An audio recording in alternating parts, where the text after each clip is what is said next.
الحمدللہ کفا وسلام علی حبیبہ الذین اصطفیٰ اما بعد فاعوذ باللہ من الشیطان الرجیم بسم اللہ الرحمن الرحیم فلم تجدوا ماء فتیمموا صعیدا طیبا صدق اللہ المولانا العظیم وصدق رسولہ النبی الامین المتین الکریم۔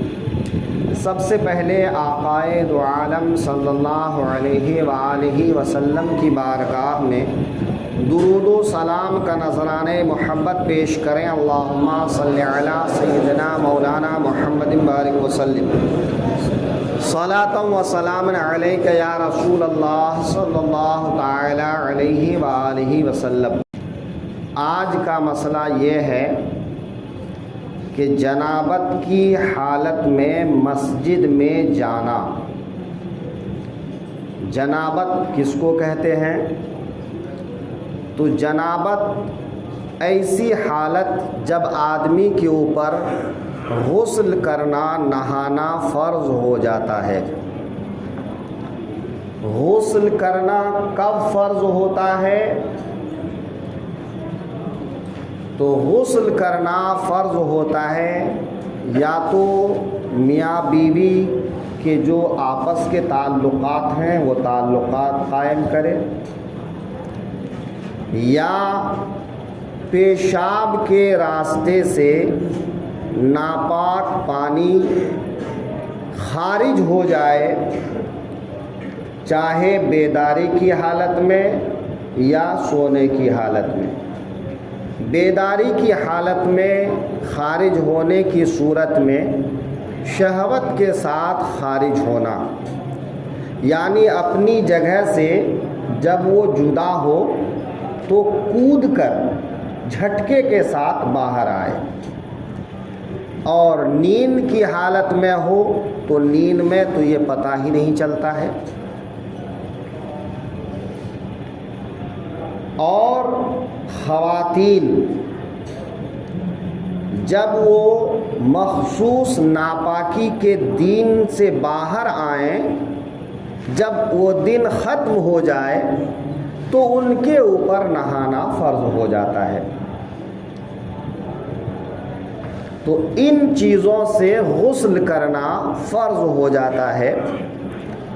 جب کسی آدمی کے اوپر یا عورت کے اوپر غسل فرض ہو تو اس کو مسجد میں جانا حرام ہے جب تک کوئی شدید حاجت نہ ہو۔ وہ آگے بتاتے ہیں، اسی طرح نماز پڑھنا، قرآن پاک چھونا یا قرآن پاک کا غلاف چھونا یا قرآن پاک کا کوئی ایسا حصہ جس میں قرآن لکھا نہ ہو، وہ سادہ پیپر کا حصہ بھی چھونا حرام ہے۔ اور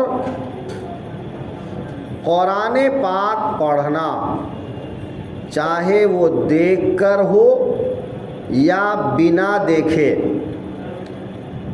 جب وضو نہ ہو تو بنا دیکھے پڑھنا جائز ہے، لیکن جب غسل فرض ہو تو بنا دیکھے پڑھنا بھی جائز نہیں ہے، حرام ہے۔ اس لیے جب غسل فرض ہو تب قرآن پاک کی کوئی آیت نہ پڑھے۔ ہاں، بسم اللہ الرحمن الرحیم یہ پڑھتے ہیں تو جائز ہے، لیکن قرآن پڑھنے کی نیت نہ ہو، کیونکہ بسم اللہ الرحمن الرحیم قرآن کی ایک آیت ہے، لیکن اس کے ساتھ ساتھ یہ اللہ کا ذکر بھی ہے۔ تو دوسرا کوئی ذکر کا لفظ بولنا جائز ہے جو قرآن نہ ہو۔ مثلاً سو کے اٹھے، زبان پر اللہ کا نام جاری ہو گیا، کلمہ طیبہ جاری ہو گیا، تو یہ جائز ہے، اگرچہ کلمہ طیبہ قرآن پاک میں بھی ہے، لیکن جو ذکر و اذکار کے طور پر مشہور ہے، معلوم ہے، اگر ایسے الفاظ، ایسے کلمات زبان سے نکلے یا آدمی ایسے کلمات بولے تو بھی جائز ہے، حرام نہیں ہے۔ قرآن پڑھنا یہ حرام ہے، چاہے قرآن چھونا پڑے تب بھی حرام، دیکھ کر پڑھے، مثلا دیوار میں لکھا ہے یا توغرے میں لکھا ہے اور دیکھ کر پڑھ لیا تو بھی حرام ہے، یا یادداشت کے مطابق پڑھے تو بھی حرام ہے۔ یہ قرآن کے تعلق سے ہوا۔ آج ہم مسجد کے تعلق سے بیان کرتے ہیں کہ مسجد میں جنابت کی حالت میں جانا حرام ہے۔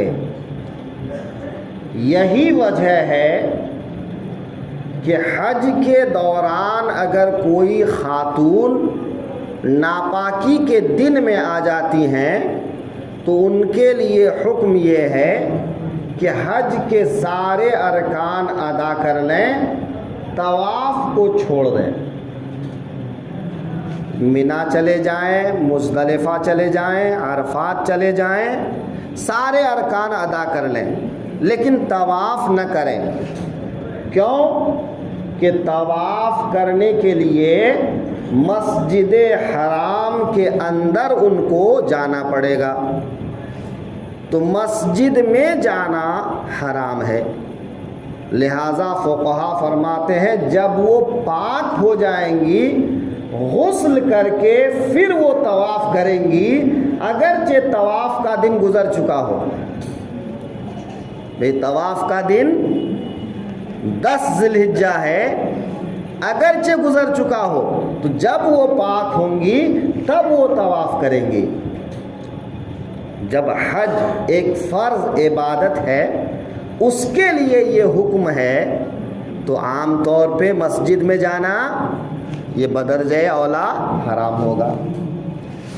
تو جنابت کی حالت میں مسجد میں جانا حرام ہے۔ ایک آدمی مسجد میں پہلے سے ہے اور ان کے اوپر غسل فرض ہو گیا، یہ اعتکاف والے لڑکے خاص کر سنیں، باقی سبھی بھائی سنیں۔ کسی کے ساتھ میں بھی کبھی یہ مسئلہ درپیش ہو سکتا ہے کہ آپ نے آرام کے لیے آنکھیں بند کی اور اسی حالت میں آپ کو نہانے کی حاجت ہو گئی، یہ بشری تقاضا ہے، انسانی تقاضا ہے، یہ ہو سکتا ہے۔ تو اگر کسی کے ساتھ میں ایسا مسئلہ درپیش ہوتا ہے تو وہ کیا کرے؟ اس کے لیے حکم یہ ہے کہ وہ فوراً اٹھے اور مسجد میں جہاں پر ہے وہیں مسجد کے فرش پر تیمم کر لے۔ مسجد کا فرش مٹی کا ہو یا مٹی کے جنس سے کسی بھی چیز کا ہو، جیسا کہ یہ ماربل ہے، ٹائلز ہے، یہ مٹی تو نہیں لیکن مٹی کے جنس سے ہے، کہ مٹی سے ہی یہ چیزیں پیدا ہوتی ہیں۔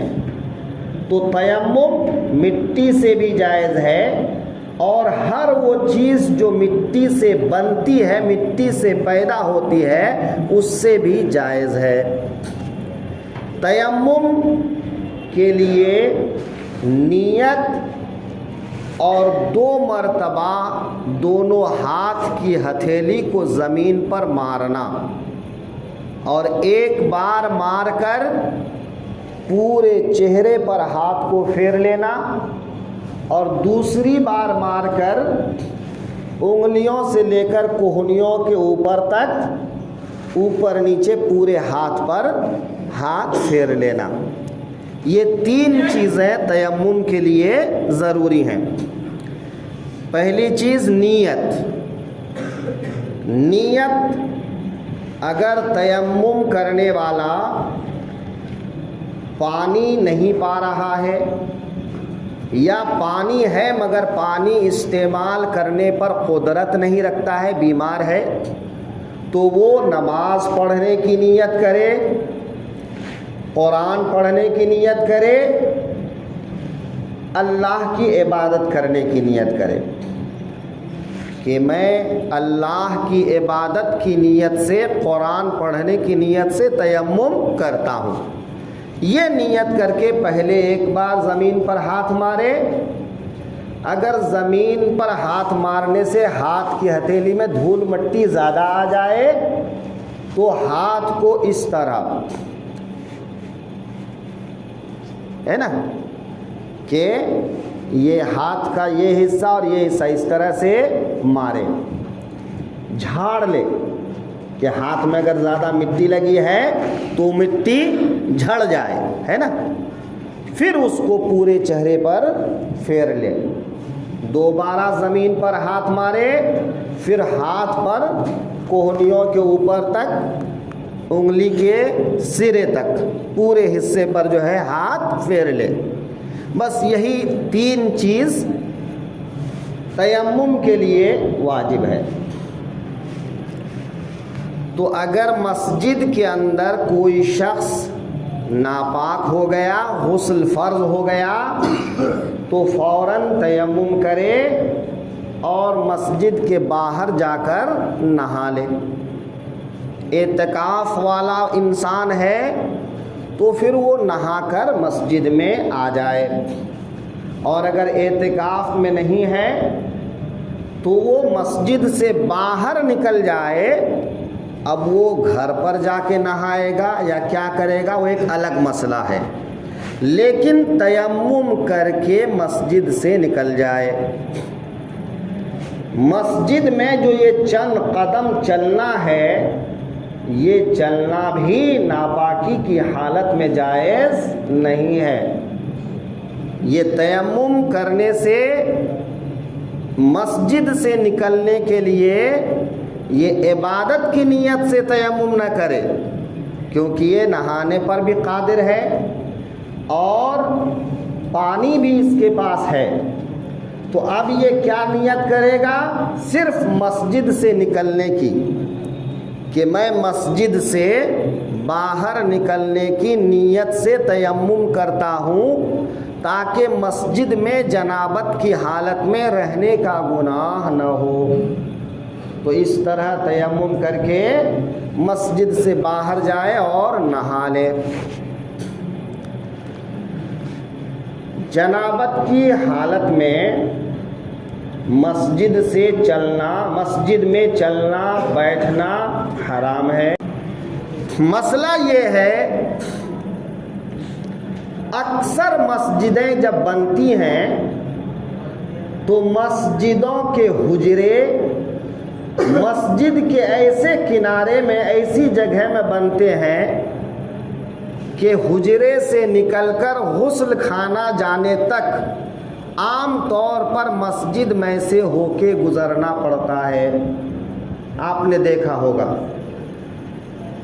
آپ مسجدوں میں گھومتے ہیں تو آپ دیکھے ہوں گے کہ اکثر مسجدوں میں حجرہ اور غسل خانہ کے بیچ میں مسجد پڑتی ہے۔ امام مؤذن کوئی فرشتہ نہیں ہے میرے بھائی، وہ بھی آپ کی طرح ایک انسان ہے۔ غسل کی حاجت آپ کو بھی ہوتی ہے، ان کو بھی ہوتی ہے۔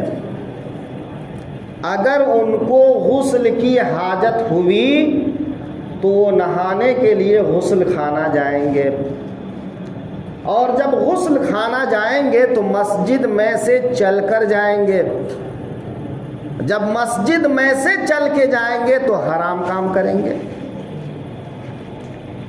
جو جگہ، جو لوگ حرام سے روکنے کے لیے ہیں وہی حرام کام کریں،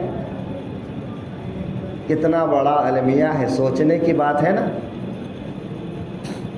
لہذا مخلصانہ مشورہ کہ امام مؤذن کے حجرے میں غسل خانہ ضرور بنائیے۔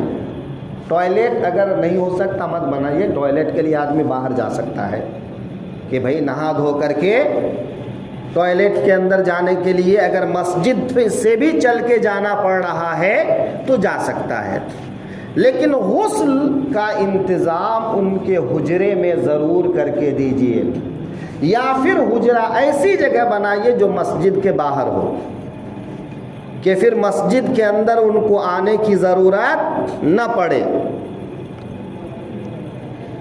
لہذا ہر کسی کو یہ چاہیے کہ جب حجرے بنائے تو کسی مفتی سے دکھا کر مسئلہ پوچھ لیں، امام سے نہ پوچھیں۔ میں نے دو بات کہا کہ ہر امام کو مسائل ازبر نہیں ہوتے، مہارت نہیں ہوتی۔ بھئی امامت کے لیے جو ضروری مسائل ہیں وہ کافی ہیں، زیادہ مسائل پر مہارت حاصل ہونا کوئی ضروری نہیں ہے، وہ ایک مفتی کا کام ہے جن کو مسائل پر پوری مہارت حاصل ہوتی ہے کہ وہ قوم کے مسائل حل کریں۔ لہٰذا ہو سکتا ہے کہ امام کو معلوم نہ ہو، اور معلوم بھی ہو تو بیچارہ امام بتانے سے ڈرتا ہے، خاص کر جب اثر و رسوخ والے لوگ پوچھتے ہیں تو اور ڈرتا ہے کہیں ان کے مزاج کے خلاف مسئلہ بتا دوں تو یہ میرے نکالنے کا پروانہ جاری نہ کر دے۔ اس لیے وہاں کے امام سے مت پوچھئے، آپ کہیں اور کے مفتی سے پوچھئے جو بنا دباؤ میں آ کے صحیح مسئلہ بیان کر دیں، اور وہ جو مسئلہ بتا دیں اس پر عمل کیجئے، ہے کہ نہیں؟ بھئی نہ آپ کو خطرہ ہو نہ ان کو خطرہ ہو، نہ آپ گنہگار بنے نہ وہ گنہگار بنے۔ اگر وہ غلط مسئلہ بتائیں گے تو گنہگار بنیں گے، آپ بنا مسئلہ پوچھے کوئی کام کریں گے تو گنہگار بنیں گے۔ مسجد مدرسہ گناہ کرنے کے لیے نہیں بنائے جاتے، گناہ سے بچنے اور بچانے کے لیے بنائے جاتے ہیں۔ اس لیے جب بھی کوئی ایسا کام کیجئے تو پہلے مفتی سے فتویٰ پوچھئے، مسئلہ پوچھئے کہ صاحب ہم یہ کام کرنے جا رہے ہیں تو یہ کام کرنا جائز ہے یا ناجائز؟ اگر جائز ہے تو ٹھیک ہے، نہیں ہے تو اس کا جائز راستہ کیا ہے، جائز طریقہ کیا ہے، پھر وہ جو جائز طریقہ بتا دیں اس جائز طریقے پر عمل کیجئے۔ میں عرض کر رہا تھا کہ جنابت کی حالت میں مسجد میں جانا جائز نہیں۔ بعض امام صاحبان، مؤذن صاحبان حجرہ ہوتے ہوئے بھی مسجد میں آ کر سوتے ہیں کہ حجرے میں گرمی لگتی ہے۔ گرمی بھگانے کا انتظام حجرے سے کیجئے، آپ حجرے سے مت بھاگیے۔ اگر آپ حجرے سے نکل کر مسجد میں سوتے ہیں تو کیا آپ کو یقین ہے کہ آپ کو ناپاکی کی حالت پیش نہیں آئے گی؟ جب یقین نہیں ہے تو جگہ ہوتے ہوئے بھی آپ ایسی جگہ کیوں آئے جہاں آپ کے لیے خطرہ ہے؟ لا تلقوا ایدیکم الی التہلکہ، اپنا ہاتھ جان بوجھ کر ہلاکت میں مت ڈالو۔ جان بوجھ کر سانپ کو پکڑنے جاؤ، شیر کے منہ میں ہاتھ ڈالو، بچھو کے منہ میں جو ہے ڈنک مارنے کی جگہ پہ ہاتھ لگاؤ، یہ جائز نہیں ہے۔ لہٰذا وہ کام جان بوجھ کے مت کیجئے جس میں آپ کے گناہ میں مبتلا ہونے کا ڈر ہو۔ تو آپ یا تو گرمی برداشت کیجئے یا گرمی کو کمرے سے باہر نکلنے کا انتظام کیجئے، لیکن آپ حجرے میں سوئیے۔ جہاں حجرے نہیں بنے ہیں ان سے گزارش کریں گے کہ بے حجرہ بنائیں، تاکہ جو ہے امام سے، مؤذن سے کوئی ایسا گناہ نہ ہو۔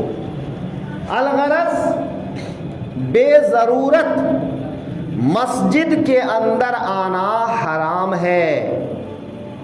ہاں ضرورت پیش آ گئی، ضرورت کیسی کہ غسل کرنا فرض ہے اور غسل کا سامان مسجد کے اندر ہے، کہ وہ سامان لیے بنا غسل کر نہیں پائیں گے، مثلا ڈول، رسی، اور کوئی دوسرا آدمی نہیں جو آپ کو مسجد سے لے جا کر باہر دے دے، تو ایسی صورت میں پہلے مسجد کے باہر تیمم کرے، پھر مسجد میں آئے اور ڈول رسی لے کر باہر نکلے۔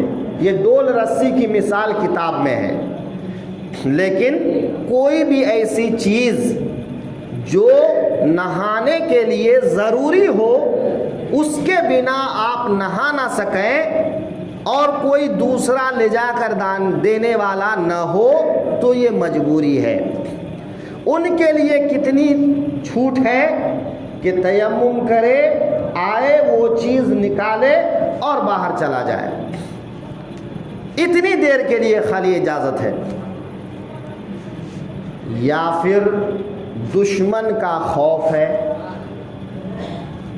تو دشمن کا خوف ہے اور چھپنے کے لیے مسجد کے علاوہ کوئی جگہ نہیں ہے، تو مسجد کے اندر چھپ سکتا ہے۔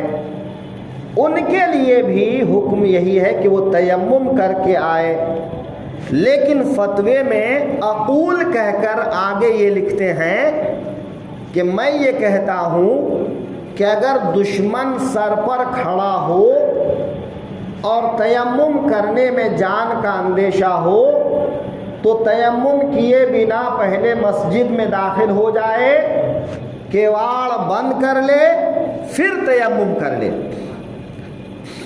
سمجھ رہے ہیں آپ کہ دشمن سر پہ کھڑا ہے، خوف ہے جان کا، مال کا، عزت کا، تو جنابت کی حالت میں مسجد میں داخل ہو جائے، دروازہ بند کرے اور تیمم کر لے، اور جتنی دیر دشمن کا خوف رہے اتنی دیر وہ مسجد میں رہے۔ اب ان کے لیے کوئی ٹائم فکس نہیں ہے، جب تک دشمن کا خوف نہیں ٹل جاتا تب تک ان کے لیے مسجد میں رہنا جائز ہے۔